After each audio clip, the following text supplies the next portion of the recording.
Bonjour et bienvenue dans cette nouvelle vidéo. Aujourd'hui je vais vous présenter 4 nouveautés qui se sont ajoutées dans ma mangatech, donc on va partir sur des premières impressions.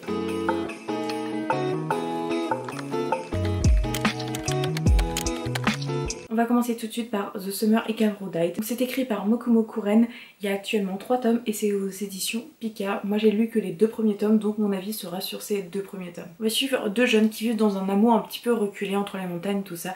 Hikaru et Yoshiki. Hikaru et Yoshiki sont très proches et un jour Hikaru disparaît. Il va revenir quelques temps plus tard, il va continuer un petit peu sa vie quotidienne, sauf qu'à un moment donné Yoshiki va le regarder et va lui dire: qui es-tu? Parce qu'en fait, Hikaru n'est pas Hikaru. Hikaru est remplacé par une autre chose, quelque chose d'un peu difforme, informe et qui a l'air de vouloir vivre sa vie. On va suivre une histoire avec beaucoup de mystères, on ne sait pas vraiment si cette chose qui remplace Hikaru est quelque chose de bien, de mal, de méchant ou pas. En tout cas, il a l'air d'être très intéressé par Yoshiki et Yoshiki, il avait une grande amitié, une grande affection pour Hikaru. Ça devenait à peu près même de l'obsession. Il ne veut pas laisser son enveloppe charnelle, l'enveloppe d'Hikaru, disparaître comme ça. En parallèle de cette histoire entre Yoshiki et Hikaru, il y a des choses bizarres qui se passent dans le village, dans la forêt, chez les villageois, des disparitions, tout ça. Et on va suivre du coup cet ensemble d'histoires. Est-ce que cette chose, qui est maintenant Hikaru, il y a disparition ou pas? Bah on va le découvrir sûrement dans les prochains tomes. Alors ce manga me hypait vraiment beaucoup. En fait, quand j'étais au Japon, il y avait un petit peu une promotion autour de ce manga. Et quand ça arrive en France, avant que ça arrive, à la Japan Expo, vous savez, ces petits fascicules. Donc moi je l'avais lu. Une fois, je l'avais pris, je l'avais lu, j'avais bien aimé et je l'ai relu 2-3 fois avant de pouvoir enfin acheter le tome parce que on peut pas toujours dépenser de l'argent dans les mangas, malheureusement. Par contre, dès que j'ai pu, j'ai acheté les 2 premiers tomes et quel plaisir en fait. Parce que quand j'ai lu The Summer Ikaru Died, j'ai retrouvé ce plaisir que j'avais lu en lisant le fascicule.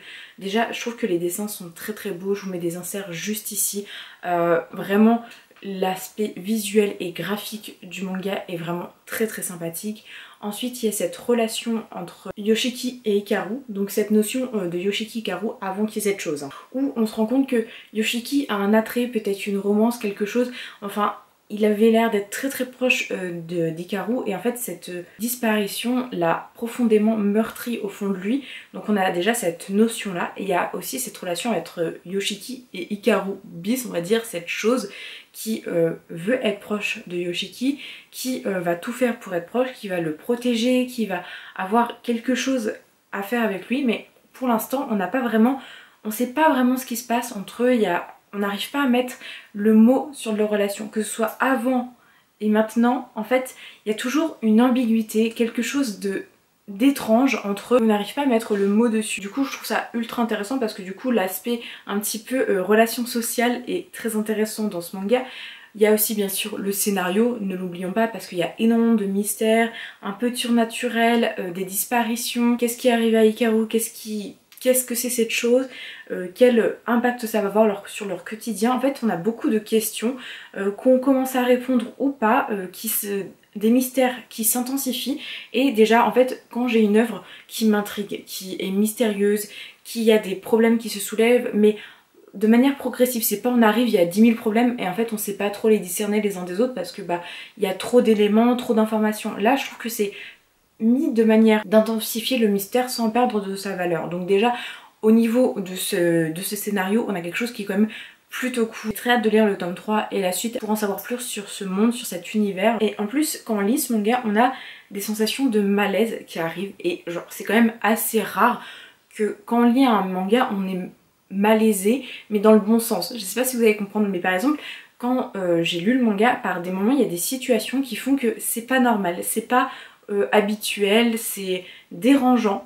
Et c'est dérangeant dans le sens où ça va dans le scénario, c'est glauque, c'est un peu malaisant, bizarre, mais ça permet en fait d'intensifier en fait tous les sentiments, toute l'histoire en fait. Et ces sentiments de malaise permettent en fait d'être plus accroché à l'œuvre, plus accroché au mystère. En fait on veut estomper ce malaise et du coup on va en découvrir plus pour mieux comprendre les actions et les réactions. J'aimerais souligner également les expressions du visage que ce soit dans l'horreur, dans la joie, dans les grimaces, parce que c'est ultra beau comme le style graphique, mais ultra crayon de vérité. En fait on a en 2 minutes on comprend très vite le sentiment ou en tout cas l'émotion qui passe à travers le corps du personnage. En tout cas j'aime vraiment beaucoup ce manga, j'ai une haute attente sur ce manga, j'ai adoré ces 2 premiers tomes, en tout cas c'était vraiment très cool, mais j'ai une haute attente sur les prochains tomes, donc j'espère vraiment que ce manga sera à la ampleur en fait de l'ambition que j'ai avec lui. Ensuite on change totalement de registre avec Le Vendeur du magasin de vélo. En fait juste j'avais vu l'annonce passer et je me suis dit que ça allait être le genre de manga que j'aime bien. Je vous dis,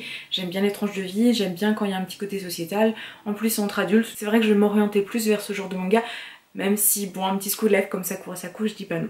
En tout cas, Le Vendeur du magasin de vélo, c'est un manga édité par Les Âmes Noires et écrit par Harare Matsumochi. Mon avis est sur le premier tome, mais actuellement il y a 3 tomes et il faut vraiment que je me procure la suite parce que je vous le dis tout de suite, c'est un énorme coup de cœur. J'ai plus qu'aimé ma lecture, c'était incroyable. C'est pas un spoiler, mais j'ai une copine qui m'a dit qu'elle a pleuré sur le tome 2, sachant que la connaissant, elle ne pleure jamais devant les mangas. Donc moi qui pleure facilement, je me dis à tout moment ça va beaucoup pleurer. On va suivre une jeune femme, Tomoko Hano, qui est une employée de bureau. Elle a 30 ans, elle a du mal à refuser un petit peu les invitations, à dire non, à mettre des limites aux gens parce qu'en fait c'est quelqu'un d'extrêmement timide et elle a jamais eu trop l'habitude de faire ça, elle a jamais été à l'aise à dire en fait ce qu'elle ressent et à être elle-même tout simplement, à part avec les gens qui sont très proches d'elle et encore. Elle paraît très peu sûre d'elle et elle va au travail en vélo. Son vélo il grince, il est vraiment abîmé, il est au bout de sa vie et à chaque fois elle passe devant un magasin de vélo et le mec du magasin il se dit punaise, à chaque fois il la voit, il l'entend arriver etc. Et bon il connaît du coup son visage etc. Par un concours de circonstances ce mec du magasin de vélo, ce vendeur qui ressemble à un voyou, qui est très franc, qui n'hésite pas à dire ce qu'il pense, à agir comme il l'entend, va l'aider à réparer son vélo etc. Donc ils vont se lier à ce moment là. Petit à petit on va voir un rapprochement entre les deux et on va suivre du coup cette histoire. Comme je vous ai dit, c'est un très gros coup de cœur pour plusieurs raisons. Tout d'abord, moi j'aime beaucoup les tranches de vie, j'aime beaucoup un peu ces histoires où on va suivre le quotidien, mais ce qui m'importe dans ce genre de choses, c'est les personnages, le scénario et les ressentis que j'ai. Alors, au niveau des personnages, on a une jeune femme qui est quand même peu sûre d'elle, qui a l'air d'avoir des sortes de petits traumas quelque part, qui a pas l'air la plus happy du monde et qui a cette sorte de carapace et en tout cas ce masque présent sur elle. Vis-à-vis de ce personnage je l'aime beaucoup et on a ce petit voyou parce que bon il a une mèche blanche etc. Il paraît un petit peu être hors de sa portée et au final il est très accessible, on voit qu'il est très dans son cocon à dire les choses de manière franche, à être un petit peu sensible aussi par moments. Donc déjà j'aime beaucoup les 2 personnages principaux. Il y a d'autres personnages qui gravitent autour que je vais aimer plus ou moins mais du coup que je trouve très intéressant et pertinent, c'est ces personnages secondaires qui apparaissent que 2-3 cases mais qui permettent de mettre en valeur et en lumière les personnages principaux. Donc très cool. Le dessin est un peu particulier, j'avoue j'ai pas trop l'habitude, c'est très minimaliste par moments. Les expressions du visage, les sentiments, je vous parle beaucoup d'expressions du visage mais je trouve que c'est ultra intéressant en fait dans un manga de en un coup d'œil on sait un petit peu à quoi pense le personnage, je sais pas, j'aime bien. Donc voilà, j'aime beaucoup ça, j'aime beaucoup la manière dont ils se rapprochent, j'aime beaucoup leur discussion, j'aime beaucoup le côté sociétal entre ces 2 personnes parce que du coup ils n'ont sensiblement rien en commun. Normalement ils ne devraient pas interagir l'un avec l'autre de manière sociale parce que quelqu'un qui ressemble à un voyou et qui répare des choses, une employée de bureau un peu modèle, c'est pas forcément le duo le plus probable au monde, mais ça en fait quelque chose du coup de plutôt cool parce que va y avoir quand ils vont être ensemble cette notion un petit peu du regard des autres sur eux qui peut être intéressant. On a aussi un aspect social et un petit peu sur la misogynie au travail, sur un petit peu la timidité, sur les relations familiales, pas mal de choses en fait qui sont abordées mais pas de manière trop lourde, juste c'est abordé, ça t'impacte ou pas si t'as envie d'être impacté, mais ça permet d'avoir une histoire qui s'élève encore plus, qui est pas juste où on lit une petite histoire toute mignonne, c'est que derrière il y a un petit propos qui est présent.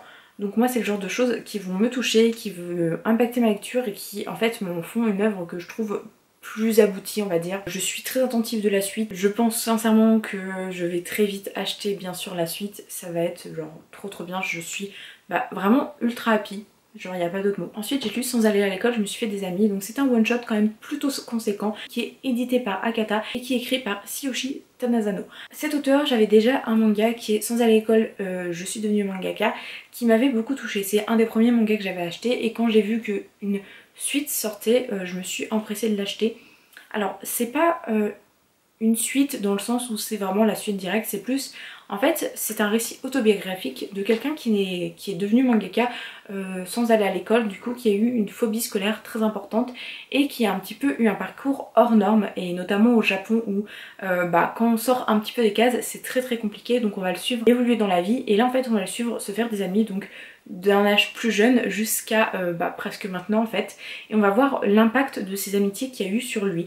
En fait on va le voir évoluer, on va passer un petit peu de différentes amitiés par différentes amitiés, avec des hauts, des bas, des discordances, ce genre de choses, un petit peu la leçon qu'il en tire, et en fait maintenant qu'est-ce que ça a produit dans sa vie. Ce qui est intéressant c'est que ça peut se lire de manière indépendante, mais si on a déjà lu sans aller à l'école Je suis devenue mangaka, on a déjà des notions de vie du jeune garçon, donc on comprend plus vite ses sentiments, ses doutes, etc.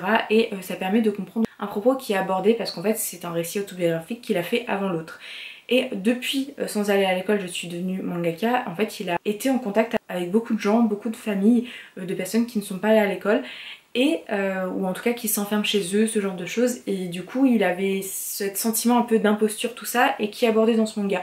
C'est pas le sujet premier, mais c'est intéressant quand même à souligner, donc je vous le mets là. C'est un tome où du coup on suit quelqu'un qui apprend de ses expériences, donc on va le voir comme je vous dis par plusieurs situations amicales, et il y a ce côté vraiment très sur l'amitié, sur ce qu'on apprend auprès de nos amis, en tout cas de nos proches, parce que des fois c'est pas forcément des grands amis, mais des gens qui ont eu suffisamment d'impact dans sa vie. Alors j'ai une grande notion de l'amitié, c'est quelque chose qui est très cher à mon cœur, en tout cas si je décrète un jour que tu es mon ami, je vais tout faire pour toi, etc.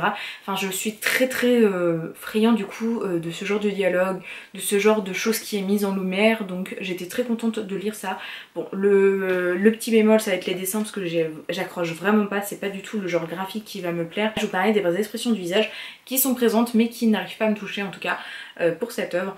Alors du coup c'est une œuvre que j'ai adorée, que je compte relire de temps en temps sans aller à l'école Je suis devenue mangaka. Ça n'avait pas été ma première impression la plus non plus transcendante. Voilà, c'est vrai que quand on n'est pas touché par le style graphique, ça peut aussi un peu engendrer quelque chose sur l'histoire, et en tout cas sur la vision que j'ai sur l'histoire.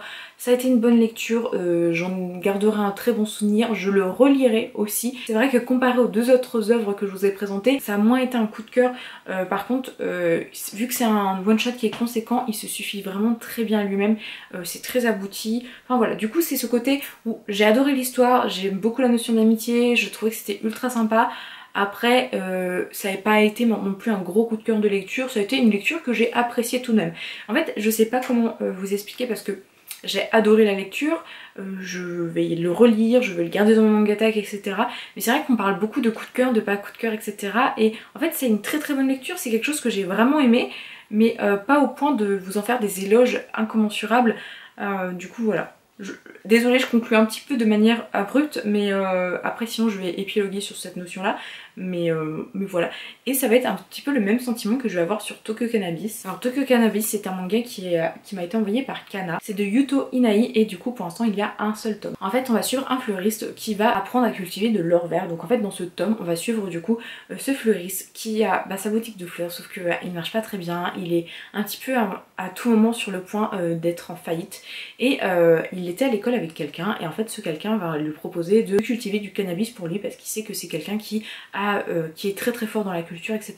Et en fait on voit le cheminement de pensée dans ce premier tome de cette famille qui va être confrontée à des situations délicates, et savoir s'il va accepter ou pas de produire très clairement du cannabis. Sur certains degrés ça m'a fait penser un petit peu à Breaking Bad, ça a été quand même une très bonne lecture que j'ai adorée, que je n'ai pas vu passer. Très clairement quand je lis, et j'ai lu les tomes, l'expression du visage, les dessins sont très cool, le cheminement de pensée est très intéressant, et on comprend très vite un petit peu les enjeux et quel impact ça pourrait avoir sur sa vie.